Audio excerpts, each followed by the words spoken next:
Fidèles téléspectateurs de Pinal TV, merci de votre aimable et constante fidélité à notre programme. Bonsoir et bienvenue à cette émission. La grande interview qui reçoit aujourd'hui Madame Diawara Aïssata Ladi Touré, cadre du parti Rassemblement pour le Mali, RPM, le parti de l'ancien président Feu Ibrahim Boubacar Keïta. Les thèmes que nous allons aborder sont entre autres la vie du parti, mais aussi et surtout la situation socio-politique du pays. Bonsoir. Bonsoir. Merci d'avoir accepté notre invitation. Merci beaucoup. Alors ma première question, aujourd'hui, quelle est l'atmosphère qui règne au sein du parti après la mort du président Ibrahim Boubacar Keïta? Bon, je peux dire que le parti se porte bien. Le parti se porte bien, mais seulement il y a des petits soubresauts qui ne manquent pas politiquement à un parti. Et surtout aujourd'hui, le président fondateur, son Excellence Feu El Hadj Ibrahim Boubacar Keïta n'est plus. Alors forcément il y a des petits remous au sein du parti, mais c'est des situations que nous allons pouvoir surmonter, Inch'Allah, par la grâce de Dieu. Parce que les cadres du parti, les militants, aiment ce parti. Donc nous avons pu le constater lors du comité central et avec les différentes conférences de section au niveau de l'intérieur, on a vu que vraiment le parti se porte très bien. Mais comme je l'ai toujours dit, il y a toujours des petits mouvements qui ne peuvent pas remettre en cause vraiment l'état du parti, parce que je me dis que c'est minime. On a souvent dit que la langue et les dents qui sont toujours ensemble, de temps en temps les dents mordent la langue, mais ça n'empêche, ils sont obligés de cohabiter. Et c'est ça les militants et le RPM. Alors comment est-ce que vous entendez vous organiser pour les futures échéances électorales à venir? Bon, je crois que nous allons battre campagne. Nous allons battre campagne parce que effectivement il y avait des petites sueurs, mais avec le comité central, parce qu'avec le décès du président, le coup d'État, on a pensé que le moral allait atteindre nos militants. Malheureusement, heureusement, ce n'est pas ça. Donc les militants se sont chargés encore d'énergie pour aller à l'assaut pendant les élections. Donc nous sommes confiants. Aujourd'hui, sur le plan national, nous sommes le parti qui a le plus de conseillers municipaux, le plus de députés jusqu'à la 6e législature.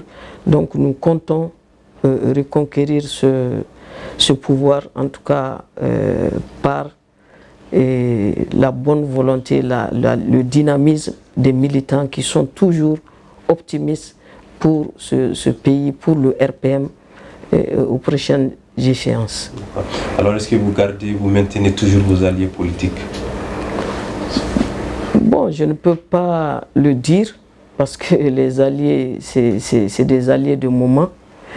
Actuellement, au cadre, si nous avons les mêmes objectifs pendant les mêmes moments, on peut se rallier. Parce que si on voit même l'avènement depuis l'avènement de la démocratie de 2001 aujourd'hui, des fois on est avec certains partis. Bon, les années suivantes, ces partis deviennent des adversaires du parti. Donc on verra au moment venu ceux qui vont accepter de venir avec nous. Nous allons le faire avec eux. Parce qu'un seul parti ne peut pas faire du Mali, en tout cas vraiment ce que nous espérons. Il faut que tout un chacun s'y mette. Je me dirais même que Ibeka a voulu essayer de le faire, parce que dire que le parti c'est lui qui a les meilleurs cadres et donc il faut aller à ça. Dans un premier temps, nous avons besoin, même si le président a été élu, on a besoin quand même d'une transition où, en tout cas, certains partis y compris de l'opposition, peuvent faire partie. C'est ce qu'il a essayé. Bon, il y a eu des maladresses. Peut-être que prochainement, on fera attention pour que ça puisse marcher. Alors, dans cette transition au sein du parti RPM, comment est-ce que les femmes s'organisent pour relever notamment les défis du parti? Bon, scission, je n'en pense pas. Il y a des petites querelles entre nous, mais ça, c'est juste un petit problème de leadership qui ne manque pas à aucun parti. Mais je crois qu'ils vont se retrouver. Et nous, les femmes, effectivement, on n'a pas fait cas de ça. Nous, on est derrière le parti. On va tout faire pour que les protagonistes, en tout cas, se retrouvent pour qu'on fasse du parti ce que feu le président Ibeka a voulu que ça soit. Donc nous, on est prêtes, les femmes sont vraiment prêtes à aller au niveau des différents clans pour essayer de rassembler tout le monde. Parce que c'est ça notre rôle au niveau du parti et même au niveau de la nation. Le rôle de la femme est très important dans les petites discussions comme ça. Actualité oblige, quel est aujourd'hui votre regard sur cette transition en cours? Bon, vraiment la transition, est-ce que... Parce qu'à un moment donné, effectivement, j'étais vraiment optimiste. Parce qu'une transition, il y a des élections juste à faire et choisir un président élu. C'est ce qu'on a toujours pensé et espéré d'une transition. Et donc la transition avait sérieusement même bien commencé parce qu'il y a eu déjà des engagements de nos hautes autorités où ils ont proposé 18 mois pour la fin de la transition. Jusque-là, ça a marché. Il y a eu des programmes d'action gouvernementale et vraiment, on espérait que d'ici 18 mois, on allait faire les élections. Donc, il y a eu une nouvelle donne parce qu'au deuxième coup d'État, il y a eu une nouvelle donne où on a changé carrément de hiérarchie. Et donc, là, il y a un autre programme qui est venu s'agripper, un programme Maous, qui ne doit pas être vraiment le travail d'une transition. C'est-à-dire les réformes et la lutte contre l'impunité, ils peuvent en faire une partie parce que c'est de longue haleine. S'ils veulent réformer l'État, ils doivent réformer l'homme malien, ils doivent faire pratiquement toutes les élections communales, législatives. Et ça, une transition, ce n'est pas ça son travail. Une transition, comme son nom l'indique, c'est transitoire. Donc le fait qu'on veut aller dans ça crée des problèmes. Et avec ces divergences ou dans une transition où tout le Mali, tous les Maliens doivent être ensemble pour parler le même langage, pour sortir le Mali vraiment dans le pétrin. Malheureusement, parce que si un pouvoir doit avoir forcément une opposition, je mets entre guillemets opposition dans le fait qu'on est dans une phase transitoire pour recadrer certains débordements de la transition.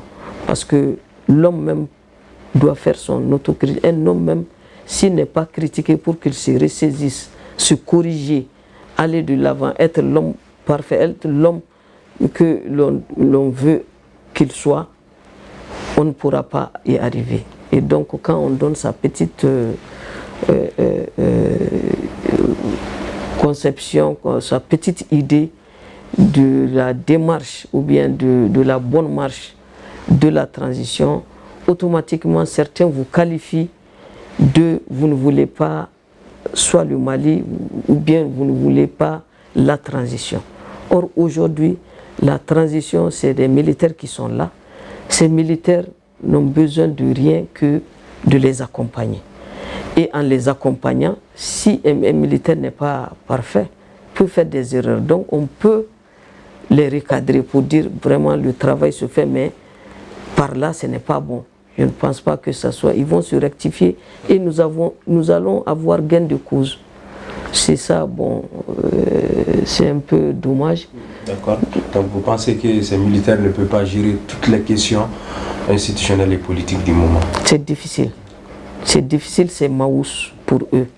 Alors que nous avons d'autres priorités qui sont très importantes, qui est la sécurité.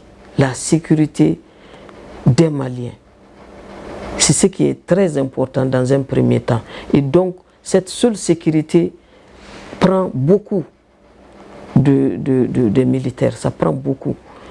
Je me réjouis, je ne peux pas me taire sans aujourd'hui les féliciter par des grands, vraiment, les efforts fournis et les grandes victoires que notre armée malienne est en train vraiment d'avoir. Ils sont en train d'abattre un travail énorme sur le terrain contre ces djihadistes-là. Vraiment, je profite de votre antenne pour saluer notre armée malienne, pour saluer les plus hautes autorités à aller vraiment dans le sens de l'apaisement, où maintenant la vie chère, effectivement, qui est là, ça, c'est pas tellement de leur volonté, et ça c'est le travail du gouvernement. Le travail du gouvernement, où le gouvernement doit prendre toutes les dispositions, toutes les responsabilités pour assurer vraiment une vie meilleure aux populations. Quand bien même il y a l'embargo, mais cet embargo aussi, en se voyant, on peut l'éviter. On peut l'éviter juste en donnant vraiment un chronogramme. D'accord. Parlant de chronogramme et d'embargo, justement, nous savons que cette rencontre entre les autorités maliennes et la mission de la communauté économique des États de l'Afrique de l'Ouest n'a pas abouti donc à un accord sur la durée de la nouvelle transition. Selon vous, quelle est la durée raisonnable? Bon, la durée raisonnable, vraiment, en tout cas, qui n'engage que moi, je vois 12 mois. Je vois 12 mois. 12 mois, ils peuvent vraiment réviser les listes électorales, essayer de parachever le fichier et faire vraiment les élections en bonne et due forme. Moi, je pense que si cela est fait, le reste, ils peuvent le laisser au nouveau président élu.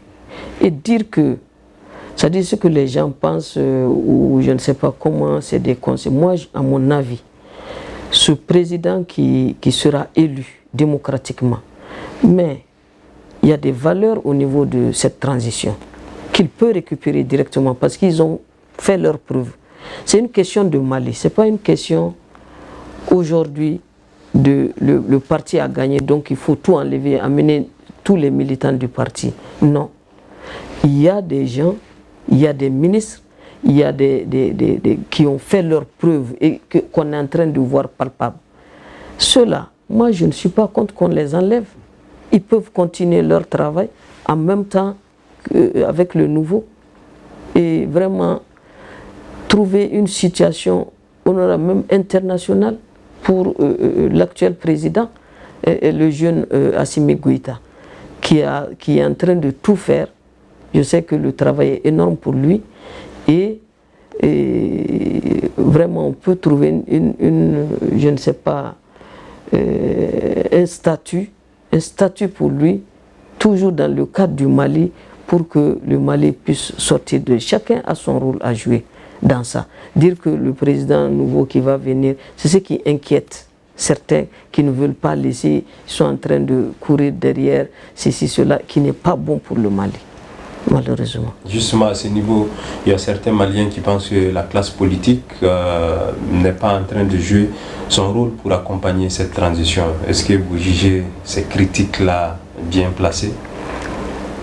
Franchement, comme moi-même je suis politique, je sais que vraiment la classe politique, franchement, il y a des gens qui ne sont pas honnêtes politiquement. Ils ne sont pas honnêtes politiquement parce que quand tu es dans un parti politique, tu as épousé des valeurs, tu as épousé des idéologies, tu as un projet de société, un programme que tu dois soutenir forcément. Mais une fois que tu n'as pas le pouvoir, mais tu vas à l'opposition et tu redresses ce pouvoir-là avec les petites erreurs. C'est ça la démocratie. C'est pourquoi le président Ibeka, il a reconnu le statut de l'opposition et il l'a mis dans ses droits. Qu'il y a un financement, il a tout ce qu'il faut pour qu'il puisse avoir vraiment les moyens de suivre le pouvoir, de le critiquer et de faire des propositions. C'est ça la démocratie. Mais aujourd'hui, l'homme politique, en tout cas ce que je constate, l'homme politique est partout. Il court partout. Il est là, il a fait, un homme politique est là, il a fait le pouvoir, il a tout fait. Il y a un autre pouvoir qui se dessine, paf, il se rend là-bas. C'est pourquoi, quand vous m'avez posé la question pour dire est-ce que les gens avec lesquels on va continuer, c'est ça. Quand ils vous voient dans des difficultés, ils vont dire bon, il n'y a plus de chance pour ceux-là, je vais aller chercher le gain facile. Donc vous pensez qu'il y a beaucoup de malhonnêtes politiques dans ce pays? Ah, il y en a des. Ça, je ne le cache pas, il y en a. Il y en a. Or, l'homme doit être humble. En dépit de tout, nous sommes des musulmans. Nous sommes des musulmans à 90% ici au Mali. Et nous savons que même le pouvoir, tout le monde sait que c'est Dieu qui donne, à un moment donné, c'est Dieu qui retire. Ça ne veut pas dire que tu n'as pas bien fait, ça ne veut pas dire que les gens ne t'aiment pas, c'est Dieu qui a dit de telle période à telle période, un tel doit être ceci, et mettre fin à ça le jour où il veut. Donc, au lieu de se déchirer, parce qu'il y a des gens qui ont fait ça un peu partout, mais ils ne sont partis nulle part, parce que Dieu n'a pas écrit pour dire qu'il sera là. Hein? Vraiment, je ne vais pas trop parler, mais le cas de Jamel Bitar, par exemple, qui est partout. Partout. S'il y a un pouvoir, le dernier jour, il voit là, il vient. Il critique. Après, et ça, c'est pas bon. C'est pas bon. C'est dans un parti politique, il faut être un homme politique. Les textes pour lesquels, les idéaux pour lesquels vous êtes rassemblés pour défendre ces idées, le projet de société que vous avez accepté ensemble, continuez avec cela. Que ça marche ou pas, un jour, vous allez avoir gain de cause. Malheureusement, c'est ce qui a fait que tout le monde dit que l'homme politique a échoué. Alors la crise n'est pas seulement politique ou encore institutionnelle dans notre pays, la crise est surtout économique parce que nous traversons des moments difficiles dus à l'embargo qui a été imposé sur notre pays. Alors au niveau de votre agence que vous pilotez, l'agence de gestion du marché central à poisson de Bamako, comment est-ce que vous gérez l'embargo? Bon, l'embargo, nous le gérons difficilement. Hein. Nous gérons difficilement. Cette agence a des sérieux problèmes. D'abord avec le problème sanitaire de Covid. Nous en subissons chaque jour des pertes. Ensuite, c'est ajouter l'embargo. Bon, donc on peut dire l'un dans l'autre, nous souffrons.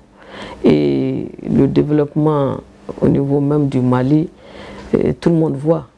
Tout le monde voit, les gens parlent, bon, quelques frontières comme la Mauritanie et autres. Guinée nous porte secours, mais ce n'est pas suffisant. Ce n'est pas suffisant. On dit les produits de première nécessité, ils ne sont pas soumis à ça. Mais Ça, c'est au niveau de la haute sphère. Mais en bas, on sait ce qui se passe.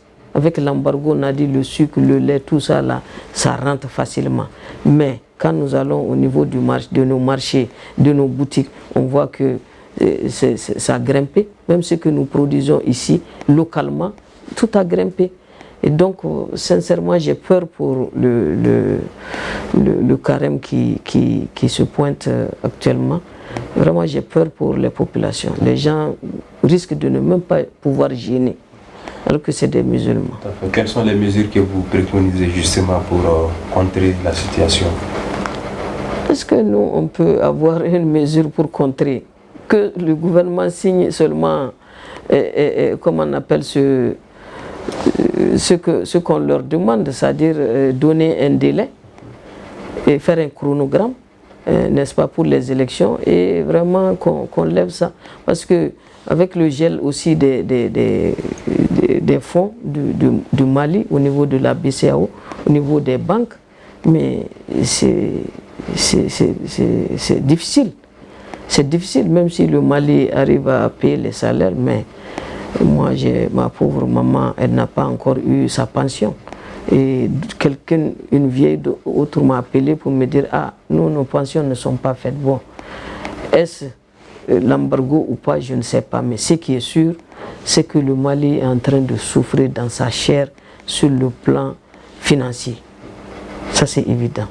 Donc, vraiment qu'on évite tout ça et qu'on aille vite. Parce qu'à un moment donné, ça risque de pédaler et vraiment, je ne le souhaite pas. D'accord. Alors, l'actualité, c'est aussi les festivités du 8 mars. Bientôt, c'est le 8 mars, fête internationale des droits des femmes. Au niveau national, quel bilan de la promotion des femmes au Mali? Est-ce que des efforts sont consentis dans ce sens-là pour aider les femmes? Bon, je ne peux pas dire qu'il y a eu des efforts, mais je ne peux pas le dire parce que je n'ai pas la preuve. Que je sais seulement que quand il y a des forats, quand il y a les assises, on appelle certaines femmes qui ont été favorables, n'est-ce pas, à ça. On les a appelées pour aller écouter et quitter. Est-ce que ces femmes-là, je n'en ai pas vu? Est-ce que ces femmes ont défendu les vrais problèmes des femmes? Je ne pourrais le dire parce que je n'ai pas assisté aux assises. Mais ce que je crains et où je me suis levé pour aller voir les autres femmes, les femmes leaders qui sont en rapport avec le gouvernement, c'est la loi 052 que nous avons eu chèrement avec le président Ibeka, la loi 052 où le quota du genre a été voté.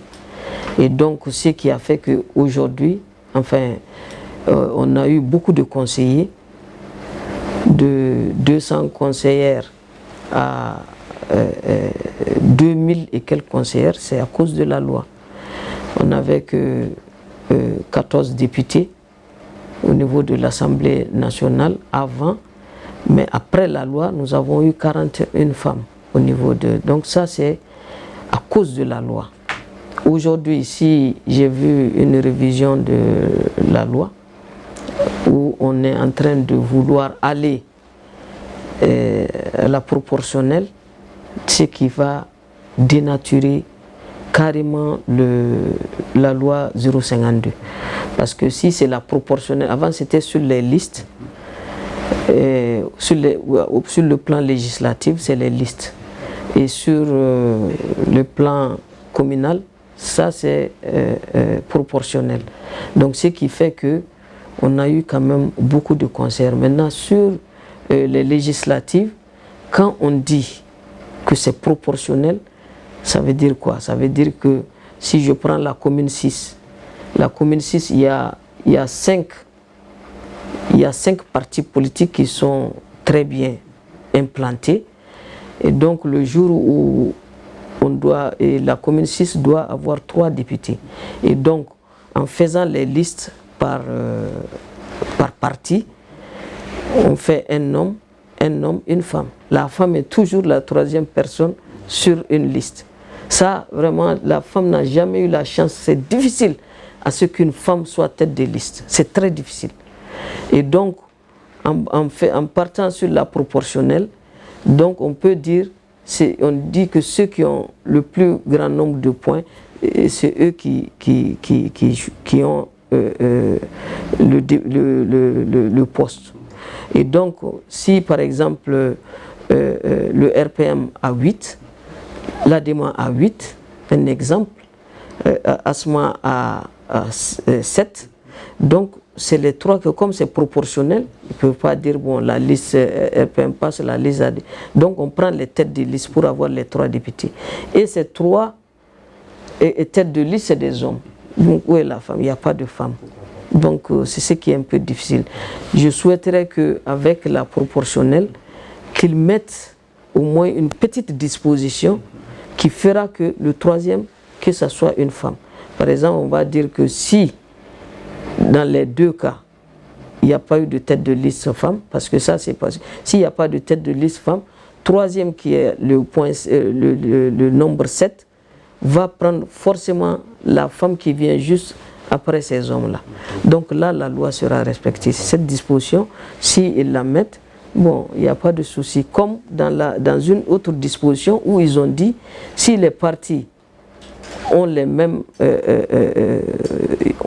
nombres, ils vont prendre le candidat le plus âgé sera pris sur le candidat le moins âgé. Ouais. Donc vous pensez que les femmes ne sont pas assez impliquées dans les processus? Non, les femmes ne sont pas très impliquées. Celles qui sont impliquées, je vois peut-être c'est une question, ça c'est de notre faute, hein. C'est la faute à nous les femmes. Parce qu'au lieu d'aller nous battre pour nos intérêts, on va se battre pour un leadership. Quand on vient, on dit, bon, moi je vous propose ça, et une telle là, elle veut être vue, elle veut qu'on la prenne, et voilà, la guerre commence. Et on perd de vue tout ce qu'on doit chercher comme atout, comme retomber dans ces élections-là. Alors avant de clôturer, quel est votre dernier message à l'endroit de vos militants, mais aussi à l'endroit du peuple malien? Merci beaucoup. Donc je profite toujours pour dire à tous nos militants RPM que le RPM est un parti fort, que chacun se remette en cause, pour voir le parti. Et que ensemble, c'est ensemble qu'on pourra réussir. Même si une seule personne quitte le parti va souffrir. Parce que cette personne, elle n'est pas seule. Elle a au moins sa famille. Cette famille aussi est étendue à des amis, etc., etc. Donc, comme les Bambara le disent,